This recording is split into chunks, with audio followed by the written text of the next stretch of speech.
Hello, everybody. Welcome back to another episode of the Left Lane Zoomers. My name is Harry Rawson, and here I have with me Malcolm James as my co-host. We couldn't have Alex on today because he is busy with college stuff. So it's just us two today, and but we still have a lot to talk about. And I'm almost kind of sad that I am pretty sad, that Alex couldn't join us today because we're talking about the train wreck that was the RNC.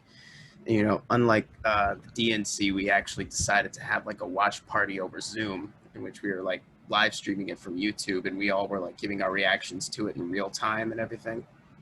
I wish we could have streamed that, but we don't really have a big enough audience for it. But yeah, since it was the three of us watching the RNC, it's sad that Alex can't be here with us today to talk about it. But yeah, general thoughts on the RNC. I mean, it was basically just trying to hammer down this point. Yeah, like the main point of it was just to say Biden is like some Trojan horse of the left, and that what you're seeing now in Trump's America with the social unrest and everything, like all the economic hardships, that's going to be what it's like under him, even though it's still Trump's America at this point. So I thought that was interesting. I Yeah, What I really also thought was interesting was the fear-mongering tactics that they said that Biden and the quote far left was going to take away your right to free speech yeah, that was really, yeah, and destabilize the middle class. That's what really got me because a lot of those things certainly aren't true. yeah, and I would definitely think that that they're trying to use the same rhetoric that they used in a lot of it was very similar to the 2016 RNC. But the difference is, Trump wasn't in power at that point. He had the outsider appeal in that way, saying like, oh, under Obama it's bad, and it was still pretty bad under Obama, e- e- sorry, economically speaking. Um, so like Trump did have that outsider appeal that he does not have anymore now that he is the president. So he's trying to use the same fear mongering tactics, and yeah,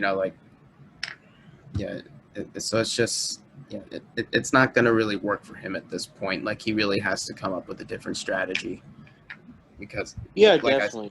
like I said, he's trying to convince, like I said before, like he's trying to convince us like, oh, all what's happening now, that's going to be Biden's America. It's like, this is your America now.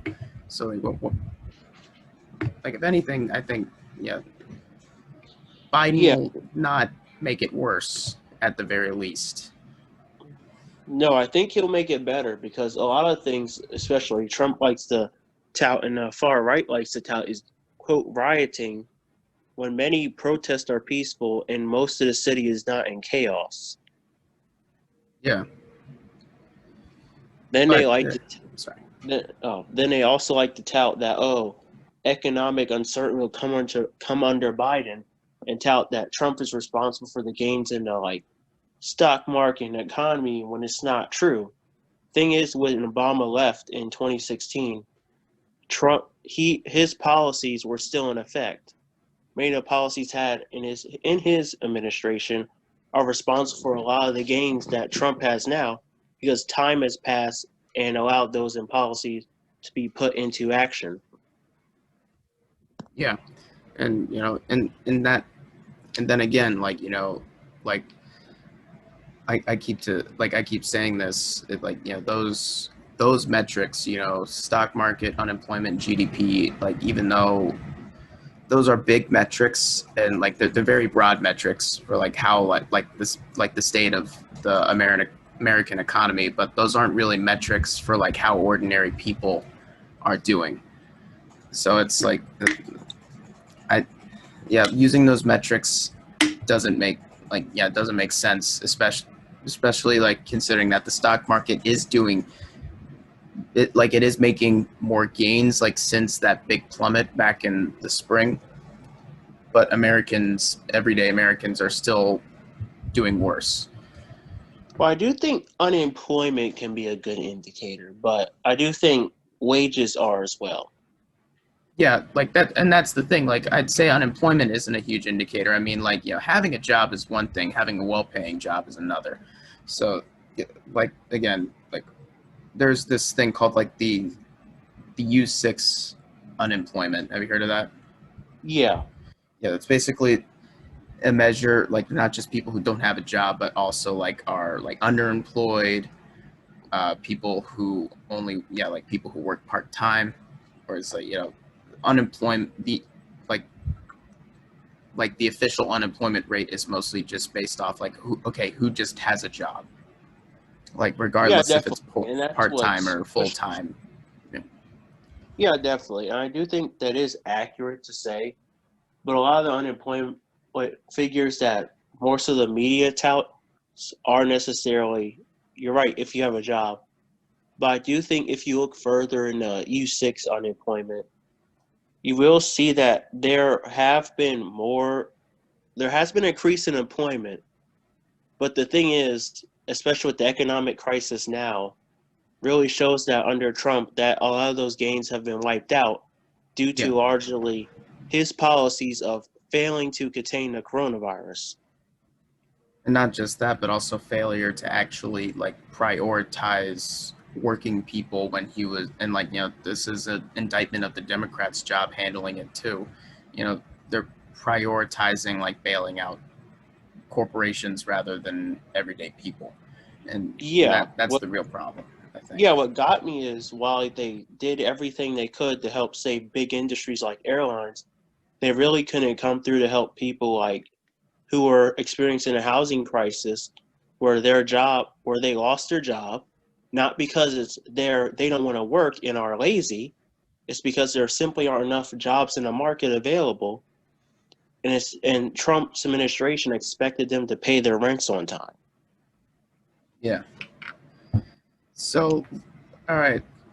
So, and that and that's another thing. Just, well, another huge thing. Like, with the RNC, and like, well, first let's talk about like let's refer to what we said about the DNC. The DNC, we said, at its best, it seemed to like really accurately lay out the problems that this country has, and like the problems that this country is facing with COVID, uh, Black Lives Matter, the climate crisis, all those things.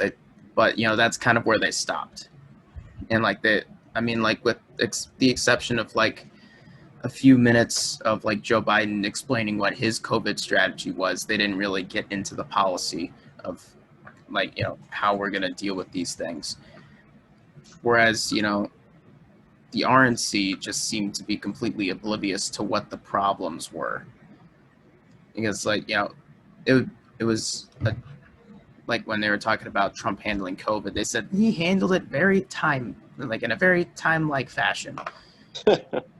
Yeah, that's laughable.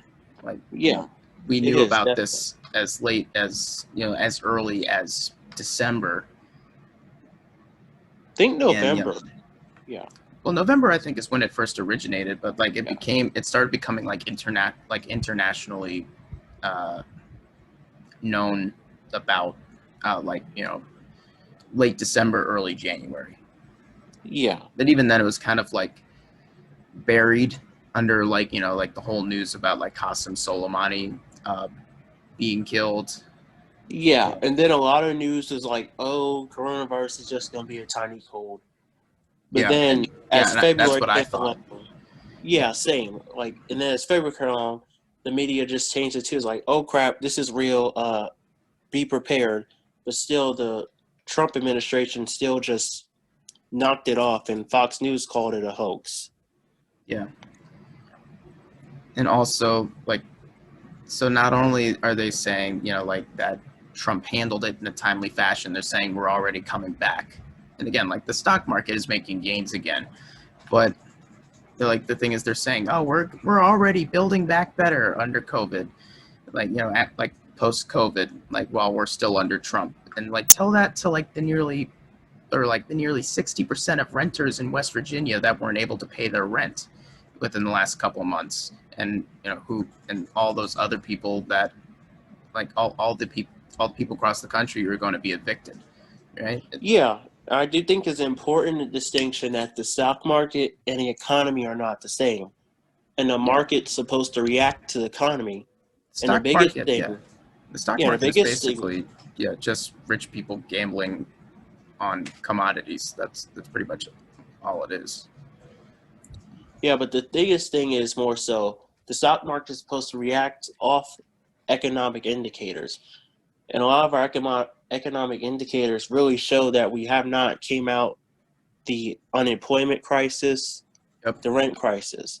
Well, yes, retail sales are up by 1.6%. Last time I heard, we still have a significant population that is unemployed right now.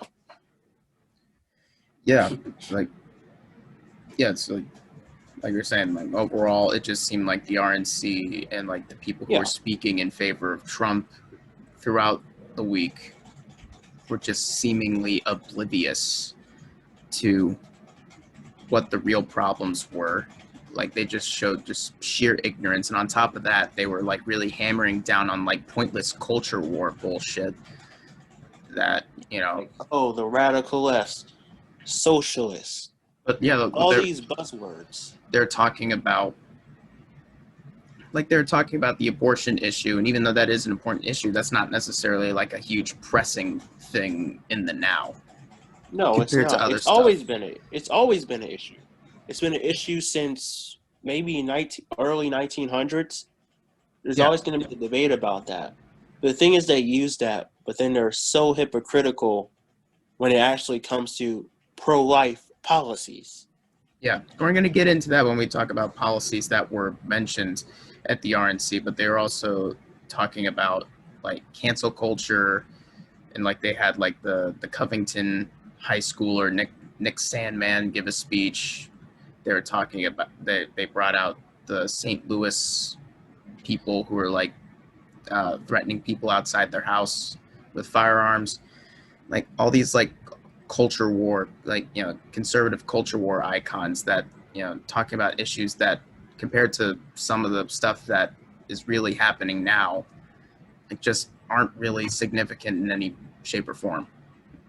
No, they aren't really. The fact that they had the two lawyers, they were pointed guns at unarmed protesters who were protesting to the mayor's house, really shows how Republicans and the Blue Lives Matter people, they'll talk about riots, but they will support people who are violent on their end. Yeah. And Right. tout them as, quote, heroes. And that's especially happened now with the Kyle Rittenhouse situation, who shot two protesters in Kenosha. And literally, they're trying to argue he, quote, defended himself when he was literally tackled after he shot somebody in the head. Yeah.